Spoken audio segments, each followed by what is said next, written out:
தீமையும் வீட்டை நெருங்காது காத்திடுவீர் காத்திடுவீர். செல்லும் இடமெல்லாம் என்னை காத்திட பணித்தீரே பணித்தீரே. உமை நான் நம்பி என்றும் வாழ்கிறேன். நீரே என்கதி என்று வாழ்கிறேன்.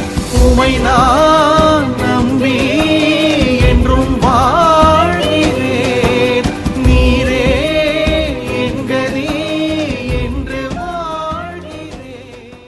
பிரேயர் வாரியர்ஸ் மினிஸ்ட்ரி இன்றைய வாக்குத்தத்தம் செக்கேரியா அதிகாரம் 4 இறைவார்த்தை 6. உனது ஆற்றலாலும் அல்ல வலிமையாலும் அல்ல, ஆனால் எனது ஆவியினாலே ஆகும் என்கின்றார் படைகளின் ஆண்டவர். அன்பார்ந்தவர்களே, இந்த நாளில் இறைவன் சொல்லுகிற வார்த்தை இன்னதென்றால், நம்முடைய பலத்தினாலும் அல்ல நம்முடைய ஆற்றலாலும் அல்ல, ஆனால் ஆண்டவரின் ஆவியினாலே எல்லாம் ஆகும் என்று திண்ணமாய் தேவன் கூறுகின்றார். நம்முடைய செயல்பாடுகள் காரியங்கள் அனைத்தையும் இறைவனிடத்தில் விட்டுவிடுவோம்.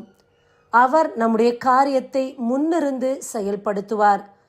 நம்முடைய பலத்தாலும் நம்முடைய புத்திசாலித்தனத்தாலும் சில நேரங்களில் நம்மால் செயல்படுத்த முடியாதவற்றையும் தேவன் செவ்வனே செய்து கொடுப்பார்.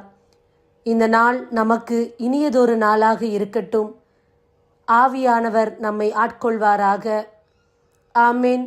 God bless you.